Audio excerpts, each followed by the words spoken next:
Yeah. This is going to be a lot of Absolutely. Welcome to Ring Takes here. Of course, we're the fallout after WrestleMania, and of course, all the big news happening across the week. I'm joined by Brian and Lewis as always. Thank you guys for joining me. I think it's fair to say that we're all a little pissed off, a little heated as wrestling fans, especially if you're a WWE fan like I am, who doesn't really venture too much outside, who really looks forward to WWE, WrestleMania, the fallout. But we have some different type of news here that's going to have us in our feelings today. This is a therapy session, and I think it's a therapy session that's not going to be talking about so much care and how should I say softness or whatever the case may be. I think we're pretty pissed off. And one of the biggest reasons why we're pissed off is because WWE was sold to Endeavor, a company, of course, that owns UFC. I did not even know that. Of course, they bought WWE as well as a merger, conglomerate, I guess, as well. I think UFC went for $12 billion and WWE went for $9.3 billion. But the most important news is Vince is back. The jackal of the WWE, who we thought was ousted, voted out, not in storylines, not in creative, was just going to help facilitate the sale. Not only did he facilitate the sale, he actually got his position back. He's actually back in charge. And when he said he wasn't going to be into creative, well, basically yes and no, everyone was kind of like, okay, maybe he's going to have a little input or whatever the case may be. But we come to find out that he's fucking back, in charge, making decisions, in gorilla position, rewriting stories, fucking up shit, pissing us all off. I don't even know where to begin on this because it's so many levels. Because we saw so much progress with Triple H, the roster kind of coming to form, the fallout of WrestleMania, even though it had ups and downs on it that we thought in terms of what the Bloodline storyline was going to happen with, all of that happening. To hear that Vince is back in creative, in charge, pulling the strings again. What are your guys' thoughts about that? Yeah. Luz, you want me to go first? Doesn't matter, man. If you got more to say, go for it. Oh man, you have the floor. What a frustrating last 3 to 4 days in the world of professional wrestling, as Daniel said, within WWE. Now, I've always been a person that says, let's look at the positive first before we get to the negative about this deal. All right. So, in reference to Vince McMahon being back, let's go over some things. So, number one, this merger honestly doesn't happen without him coming back as executive chairman. As Daniel said, they secured a $9.3 billion valuation. That probably wouldn't have happened had he not forced his way on the board. Now, secondly, the existing shareholders of the WWE, now they have an opportunity to possibly own a stake in the UFC. So that's a huge win for them. They make extra money. They're probably worshiping Vince McMahon right now because of that. And now, and we have to remember, and the third point is, remember, Vince has a boss now. And that boss has a reputation as owner of Endeavor and UFC through some research that I've done, is that he's a cutthroat businessman. And he's going to do whatever it takes for them to secure even more lucrative media rights deals with WWE and UFC. And you never know, because of the affiliation with UFC, WWE might go from TV PG back to TV 14 again. So that's something that we can think about. But those are the only positives. Let's get to the negatives. Man. Like I said, I've been keeping track of this. So I want to read something. I think Daniel, you may have shared this, but I'm going to read it. It said, according to Fightfield Select, which is a reputable wrestling news site, there are at least 2 wrestlers in WWE that said they will likely ask to be released if the trend of McMahon making last-minute decisions changes. Another talent reportedly said that they will just ride out the rest of their contract with the company. It is believed that multiple wrestlers are already exploring what their options would be if McMahon continued to be involved with WWE on a regular basis. Let me name you some names. Bray Wyatt, Bronson Reed, Dexter Lumis, Johnny Gargano, Candice LeRae, Mia Yim, Chelsea Green, Dakota Kai, Hit Row, Braun Strowman, Karrion Kross, Scarlett, Emma, Tegan Knox, and Sarah Logan. By the end of this year, I guarantee you that either half of everybody I just named is no longer going to be with this company. And this is all because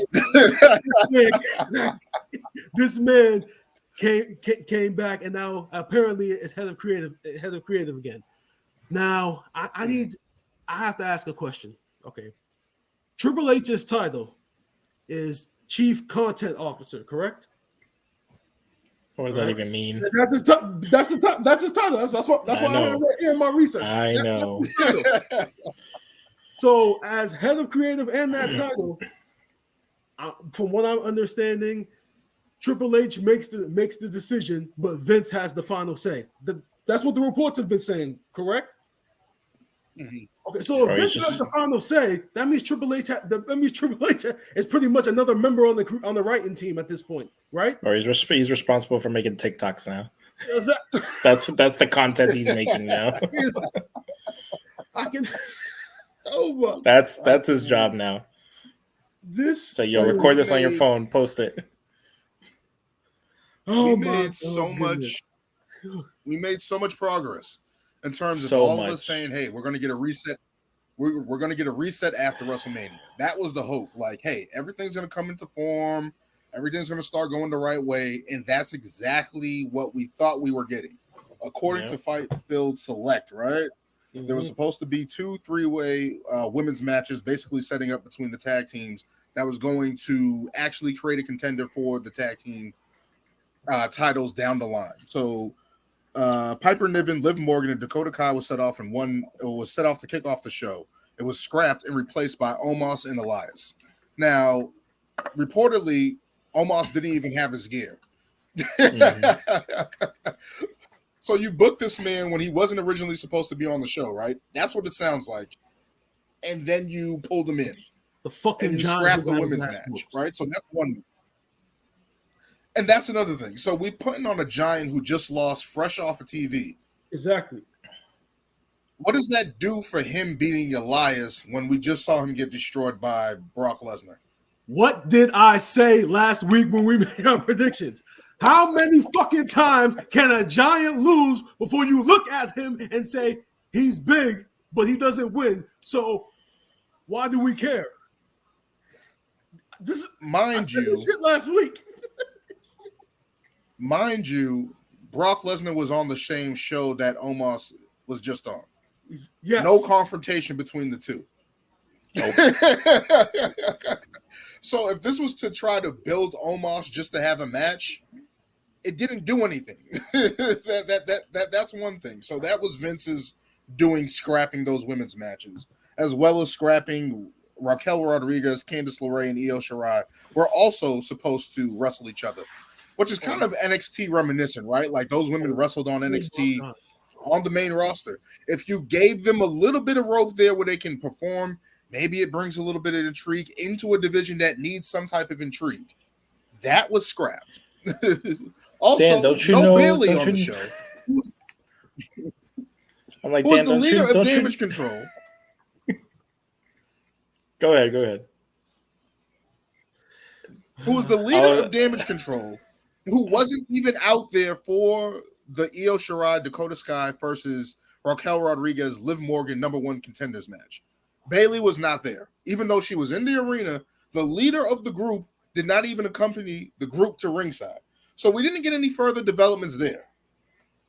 Another thing that pissed me off was that Seth Rollins came to the ring, and we're expecting a big promo for him. Where's he going to go next? And reportedly, everyone's singing his song, and during the commercial break, they cut his segment completely. Oh, Daniel, that's not so reported. What are you? Yeah, that's not reportedly. There's actually a fan video. There's actually fan videos of the producers or people with headsets coming up and telling him that like the segment's cut, and he's like frustrated about it. So that's not reportedly. That's legit. Like, this is one of the best superstars of this generation. Grand Slam champion, guy that carried the company until he got hurt, multiple times on top, reinvented himself multiple times over. He's a big deal. He just wrestled Logan Paul. And whatever we think about Logan Paul, we'll get into that later. But that was a big money match at WrestleMania. And this is a top star in your company, and you cut his segment. All right, I'm going to touch on some stuff. But what I was trying to say, go ahead, Nicholas. Go ahead. Don't you know Vince doesn't care about women's wrestling? You don't know that by now? Of course, as the second he comes back, he scraps everything that the women are doing, cuts Bailey out, cuts all the matches out. And you know what's the crazy part is that we haven't even talked about it yet. I thought WrestleMania was great. Yes, there were some spotty things here and there, but I thought night one amazing. Usos, Sammy. The way the match was kind of told, whatever, they got the win. I fucking loved it. The fucking Rhea Charlotte match, beautiful. That was an epic fucking battle. Yep. I think I truly WrestleMania. Yes, I truly enjoyed night one a lot. Night two, the pacing was a little different, but the Gunther match was amazing.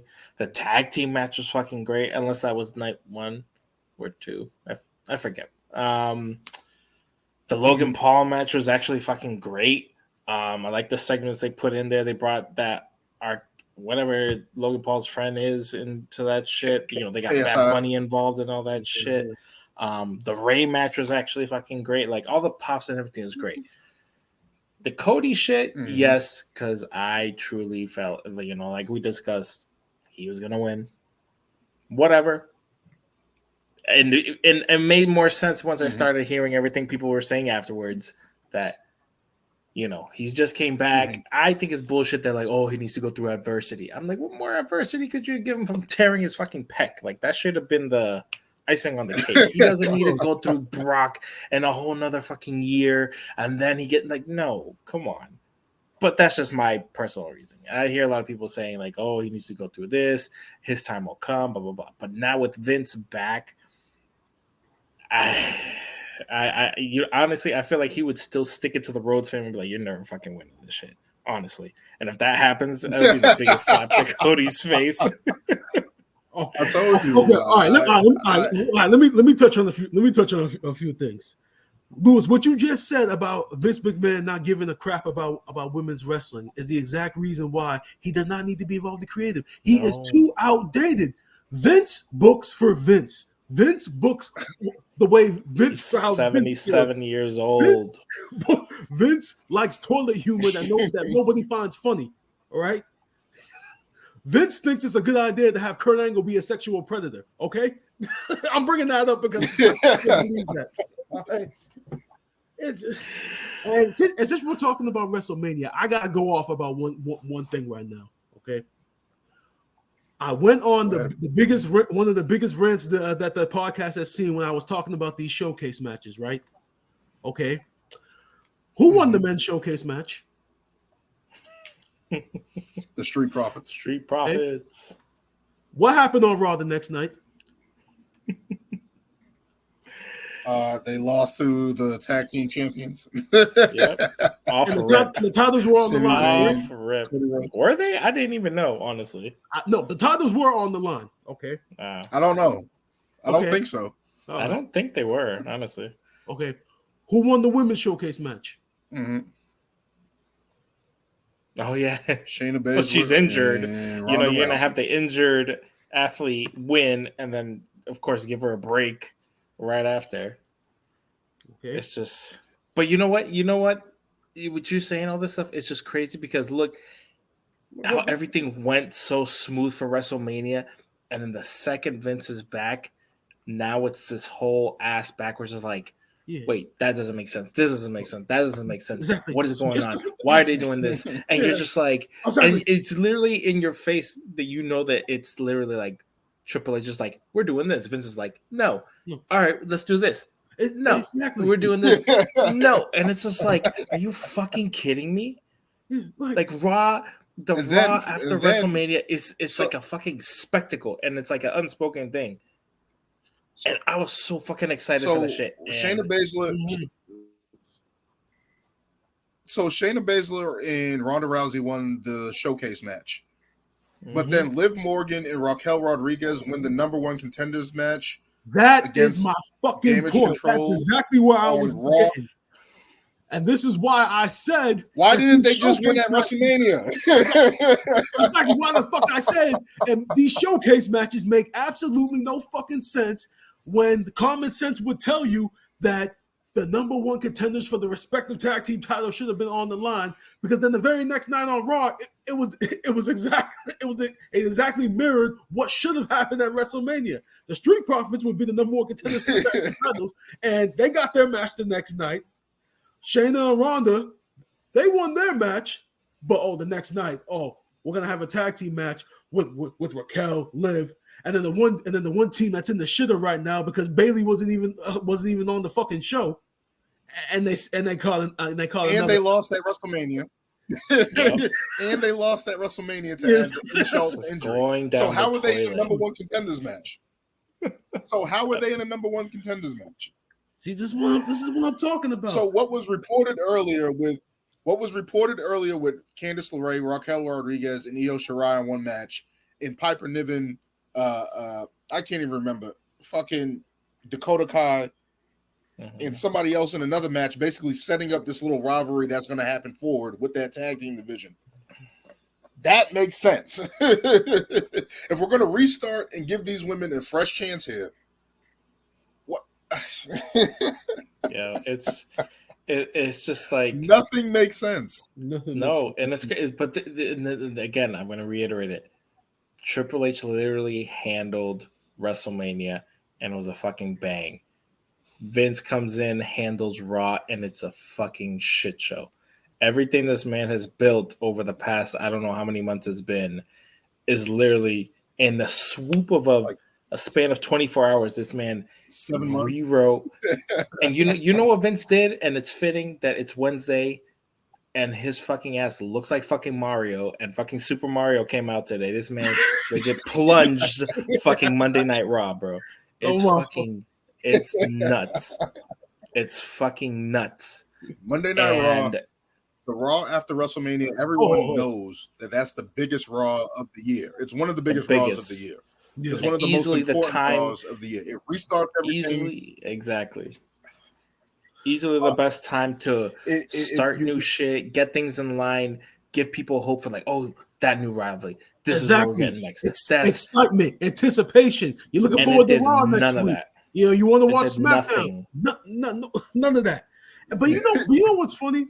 It's almost as if Triple H was responsible for WrestleMania Saturday, and then based on the decisions that were made for WrestleMania Sunday, that Vince came back in early and put an early stamp on this is what's coming, and then going right into Monday Night Raw. It's ridiculous, man. But like Brian said, go ahead. This man, bro, I'm sorry, Vince is past his prime.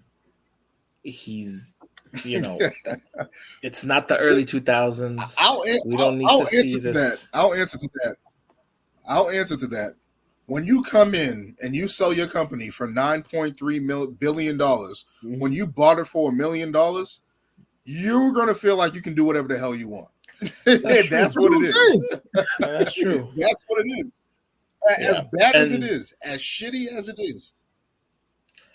But like Brian said, he is gonna have a boss now, and we don't know. Okay, if he comes in, rewrites shit, people want to get out of their contracts, storylines are falling to shit, and if it shows in the ticket sales, the merch sales, if it shows in all that, maybe somebody might go, hey, let's get the other guy who kind The of thing, Vince packed in Vince 90,000 people at WrestleMania, you know? So, yeah. but at that point, it's just Vince like, did how say much are you going to fuck up the product before you go with the right person that needs to, who's been building he's gonna. all this up? As I said it, I commented on something. I said Vince is gonna do whatever he wants until, as long as it's on his watch and as long as the money's coming in, he's gonna do whatever the hell he wants. I think No, it's Vince true. said on the interview that the guy from the owner of Endeavor said that he wanted him to stay, and I'm like, Yep. what? Because they have that relationship. They've known each other a long time. I was gonna get to that shit too, but like, Yeah, I'm they fine with that. I'm fine with Vince being a voice of the company, being a spokesman for the company, leading things, being in interviews, doing that type of thing. Creative with the product? No. But you know what? But you know what? Worked. This guy, he's not watching the product. He's watching the numbers and he's watching the money. And he knows that Vince has been in charge this That's whole what all the time. shareholders watch. Yeah. I know, but hey, and you know what's funny? I was watching the guy that I told you guys about. He's just like, this dude runs the UFC, and some people, if you look at the UFC, look at these like top fighters just like leaving, running out their contracts, and it's just like, you know what? They're like, hey, you don't want to be here, leave. And it's just like, but they've grown so much as a company. They're making, I don't know how many billion, 12 billion, whatever fucking dollars. But it's like screw the fans. Whoever's on it. We're still gonna sell pay-per-views. We're still gonna sell tickets. Blah blah blah. So in their perspective, it could be like Vince has been running this ship for how long, and people are still coming. People are still buying tickets. Mm-hmm. The real fans are like, yo, what the fuck is this trash? And they're like, well, you're still coming to watch it. So, and we're still racking in the money. Exactly. And I want to say something else. As much as we're all venting right now, at the end of the day, if we really don't want to put up with this crap, all we got to do is just turn off the TV, stop investing money in it. But actually paying money for tickets and going into venues and chanting fire Vince or chanting negative things. Like at the end of the day, they're just gonna look down on you and say, "Well, we got your money at the end of the day, so why does it matter what the hell you have to say now?" Yeah, we're all paying for the Peacock. I compare it to the New York Knicks, where they sucked for like 20 years, and the fans kept coming, selling out, buying tickets, season ticket holders. If you're gonna keep putting money into this, that's gonna be the way it is. And then what Lewis was saying with the wrestlers. I don't think it's going to be anything like a walkout, like a coup or anything like that, because there's too much money on the table. There's too much money on the table. You're not going to walk out and go to AEW. Is AEW going to pay you now more than what WWE is going to pay you? It's funny. But it's an option, though. It's I actually option, read, though. No. It's funny you said it, because I actually read like a commentary article from NoDQ.com.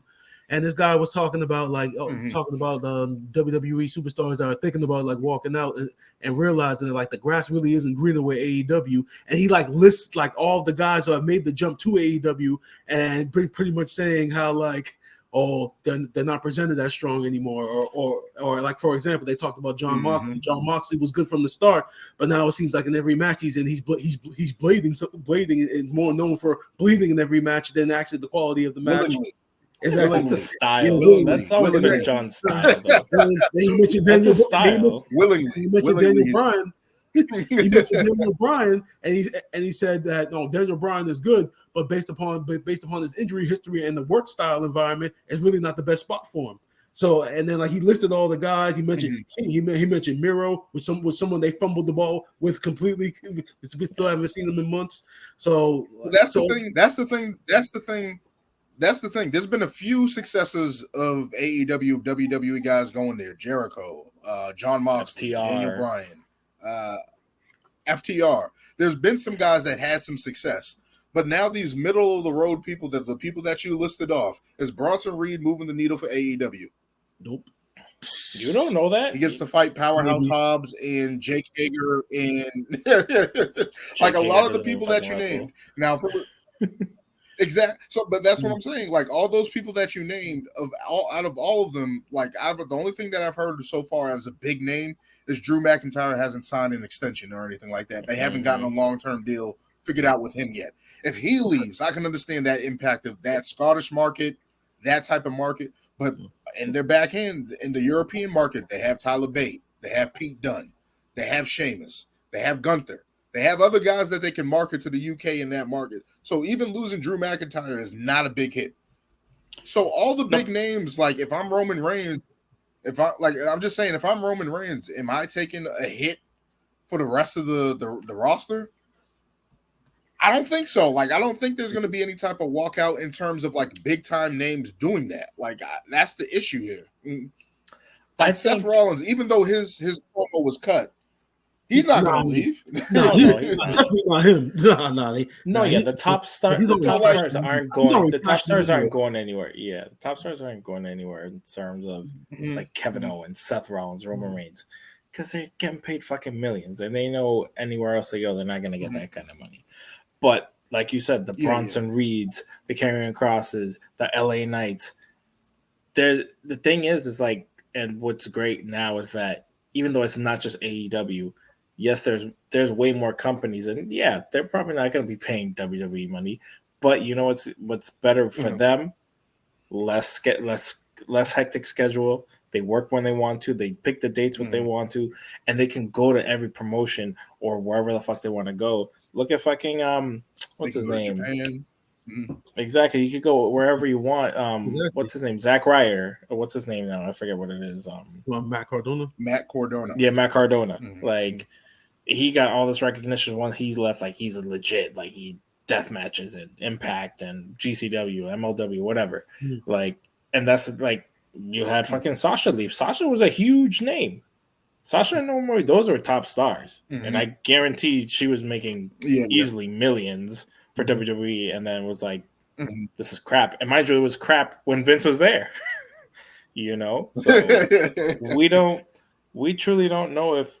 You know, that environment, you know, was keeping some people there for the money, but, you know, now they're seeing other people like, we're going to really go back to how things were. It could really change the landscape. I'm not saying that everybody's going to start leaving. They're like, we're not going to work, but like a lot of the real workers, like mid-card people could dip. Exactly. If a lot of people are feeling like they're being underutilized or they're being put in stupid storylines, you're going to have more people like Jon Moxley, the Sasha Banks, being like, yo, why would I want to stay here? I can go anywhere and be a top star. You know, doesn't necessarily have to be AEW. Yes, they're the second biggest one right now because they have the TV deals and everything. But New Japan's huge. You can make bank.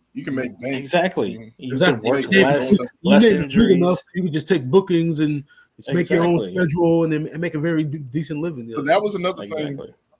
That was another thing I was thinking about the sale as well. I was like, is this going to like make them do the WWE's already going international with Money in the Bank, Backlash, what's the King of the Ring?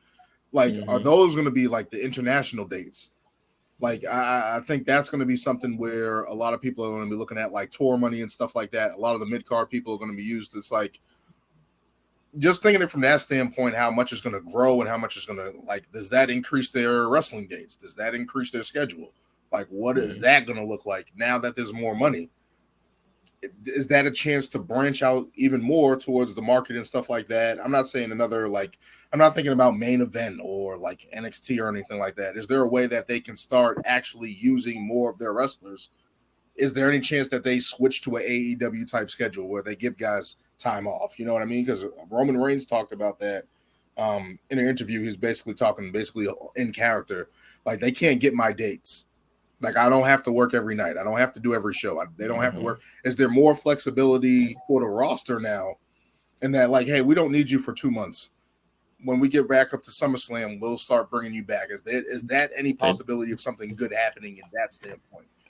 They did that with the Good Brothers deal. They're like, yo, you guys don't have to come to every show. You know, you come when we need you. You know, so that would be a better like format. But hey, that was also when Triple H was in charge. Now Vince is back. It's just like everything's up in the air. And the fact that Raw was just so shitty, so Like it's like they came to present Hold and on. Let me literally scrapped half their slides, and we're like, "Yo, this is what I got." all right, let me You know, let me ask a question. let me just ask a question because I've been thinking about this all day. Was Raw actually a bad show, or was it because it's the Raw after Mania and you expected so much more that what you got was considered a letdown? Because that's how I feel. I honestly feel if the show that we saw was on any other week besides the Raw after Mania, it would have been fine. It would have been a decent show, and you wouldn't have people bitching about it on social media as much as it is now. Because the Cody Brockton would have been like the big pop. You know, the regular matches, fine, because if we didn't know all this other prior stuff of them scrapping, switching in, like exactly, like we thought, like, okay, are you gonna do this story, that story, this return, blah blah blah. If it was a regular Raw, we'd be like, okay, whatever. But exactly, there's so much that we expect from that Raw, like when KO came, when AJ, like all these like debuts, Samoa Joe, like these things are just like things we expect, and then we get Riddle. Even at WrestleMania, we get Shane. Like the Shane, I was like, why? Why? The way I feel about it is we're never going to see him again. After that, he's never going to get back in the ring. That man just tore his quad, and he's like in his late 50s, in his 50s. Just like his dad. Just like his dad. You're never going to see Shane McMahon. I stepped out. Like we were messaging. I stepped out and I missed that part. So I only saw when the interacting with Snoop Dogg happened. So when I went and watched it back, I'm like, oh my God. Bro, they kept the camera on Miz's face that whole time. They were like, this man just exploded. Imagine how that shit looked live to all those fans there with Shane being down and stuff. Imagine how that shit looked live. I was waiting for the X from the refs, and I'm like, where is it? Yeah. Is this real? but you know what's crazy? I could not believe it. I'm like, dog, like if there was any sign to never do it again, that was it. And we all love you know Shane what's crazy? What he did back in the day, early 2000s. It's time, man. Stay out of here, bro. That's why I was like, I heard the music. I was like, why? Just because that last run had a real bad taste in my mouth and all that stuff. But what's funny is that last couple runs we ain't like it. The past couple runs, that shit was.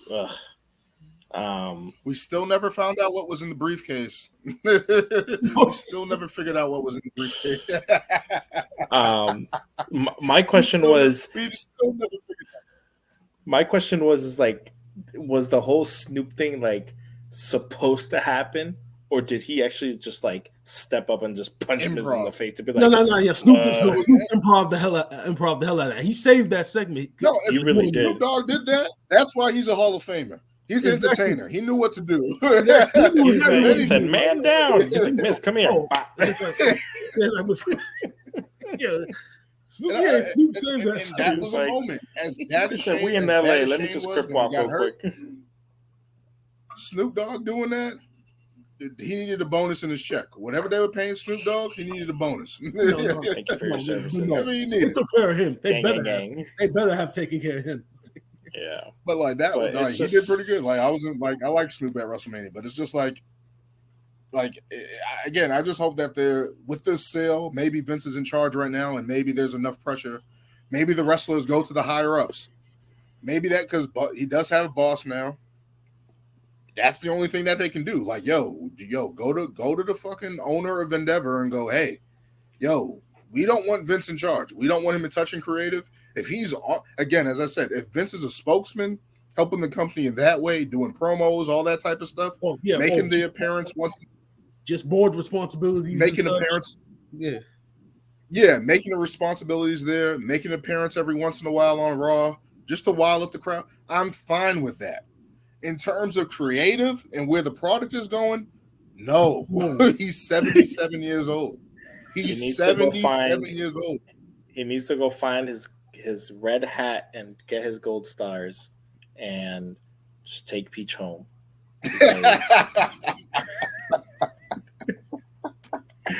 Yeah. I thought he looked like what's the dude name from the Addams Family? Oh, Gomez. Gomez. That's who I thought he was. Yo, I'm like, this who is man- this guy? He looks creepy as hell. Like, yo, Bro, this man cannot accept his age, it's uncomfortable looking at photos of him though right now. Like, bro, every time why I does see it a look like photo his of him, eyes? His eyes are like super small. They're like beady now, and I'm like, dude, what happened to your face? And I don't get this whole like dying. Like, we know you've had gray hair since the fucking early '90s. Early 2000s. Why are you doing this whole dye thing now? Hey man, he's trying to. It's a midlife crisis for him, man. His trying to get it back. Midlife crisis. He's trying to get it back. He's trying to reinvent himself, man. He just had a scandal. You got to come out brand new, man. Mustache. It's nobody like, knows who you Chris are. Jericho can do it. I can do it. What if that is some type of like interplay between the two? Because you know they always said like Jericho always says they have like a funny relationship. Maybe the mustache is that. But like, yeah, this whole thing has just been like, it's just been a letdown because it's like we all said, the reset after WrestleMania usually happens. The big showdown, and what you were saying, Brian, the letdown after WrestleMania like that. It wasn't that it was a bad Raw. It's that you were expecting more. You were expecting maybe an AJ Styles return. You were expecting maybe even Braun though Jay Breaker. White's in AEW, Braun Breaker. You were expecting something of that nature, like, hey, maybe Roxanne Perez comes up, who's been a killer in NXT. She's young, but she's ready to be on that stage. Like, she's that talented from NXT. Maybe something like that happens. Nothing. No big. Matt Riddle came out. Okay, it's like, all right, cool. The bro, we get him back. But in that segment against The Miz, we just saw him get beat up by Snoop Dogg, Pat McAfee. Does Matt Riddle really move the needle for that? No. Like, there should have been a better way to bring back Riddle if that was the case. Like, Riddle should have came back in a bigger capacity, in my opinion. If we're going to push him and do all that stuff, and it's just like we're getting Omos after he loses to Brock Lesnar. As I said, there's no confrontation after that. Usually Backlash is where you set up the rematches for WrestleMania or something like that, and we got none of it. None of it. Absolutely none of it. I think that was the biggest thing. The Bad Bunny thing was good. I feel like that was probably like that was good. Yeah, that was good. Because he really got his ass beat.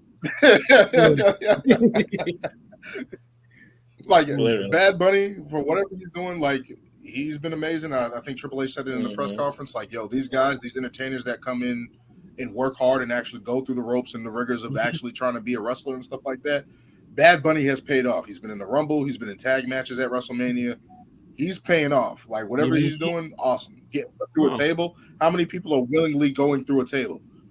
Not many. So for him to do that, folded. Yeah, how many entertainers?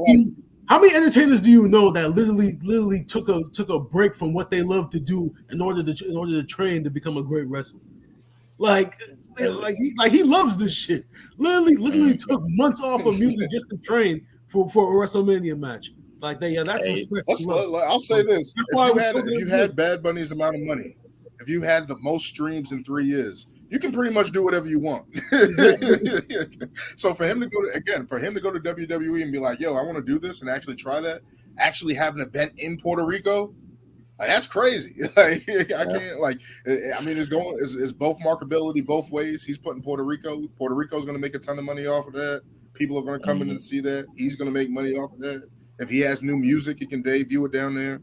All this stuff. But Bad Bunny, awesome. But it's just like, you get those type of moments where it's like, the Raw after WrestleMania, you're expecting big things to happen, right? Like the cash-ins that we've seen. Stories. Yeah, like, there were no stories. Some type of development. And we're getting Brock Lesnar, which we had forever, which we had him do it to John Cena. He did it to John Cena. I think he did it to Triple H. I think he did it to there's another person he did it to after WrestleMania. Roman Reigns. Like, he's done this, like, this is the standard. Like, and it's like, if Brock Lesnar is now again the final boss before you face the big boss, like, we've had that. Like, we've had that. Like, we need something different. We need something different in that regard. And that's the thing that I'm like, although it was epic and Brock made an impact or whatever the case may be, but I said it even in the chat. I was like, Brock Lesnar heel turn coming up. and it happened. Like that would have been an awesome tag. Yeah, that would have, on paper, that would have been an awesome tag match. Like Brock Lesnar's like, yo, I'm tired of Roman Reigns. Now I'm just going to be a thorn in the side like everybody else. Easily. Cody Rhodes, like Solo Sikoa going up against Brock Lesnar, Cody Rhodes, like that type of pairing matchup. Like you don't get that, and we're not going to get it. Like that was the thing that I was kind of holding out hope for, but I was like, swerve, bro. Where's Vince Russo? Swerve, bro. I feel honestly, if they probably would have had the match and then he turned on him, I felt would have been a little bit better. Yeah, because then you still get Cody a rematch, but then he gets betrayed by Brock and it's his ass beat. So then he has to face Brock before he faces Roman. I felt like that would make more sense. You just beat the living hell out of him, and then you're like, so they're just gonna fight for no title, and that's it. My whole thing is this: is like Nightmare. Another hurdle for the American Nightmare. Like he's got to earn it now. All that money we paid him, and he was injured. Oh no, he's got to earn that. My whole thing is that you made him win the Rumble. You made him go through all that. You made him have all these epic promos. Oh, now we're gonna have you just fight Brock Lesnar, like through the summer. Like, is that the summer? Yeah. Like, is that what y'all planning to do right now? Like through the summer? Like, that's not a matchup I want to see Cody Rhodes in. Like, he should be fighting Seth Rollins. He should be fighting a returning AJ Styles potentially. Like, he should be going like through people with the championship. He should have won at WrestleMania. He should have won at WrestleMania. We'll get into that as well. But it's just like, I don't even know, man.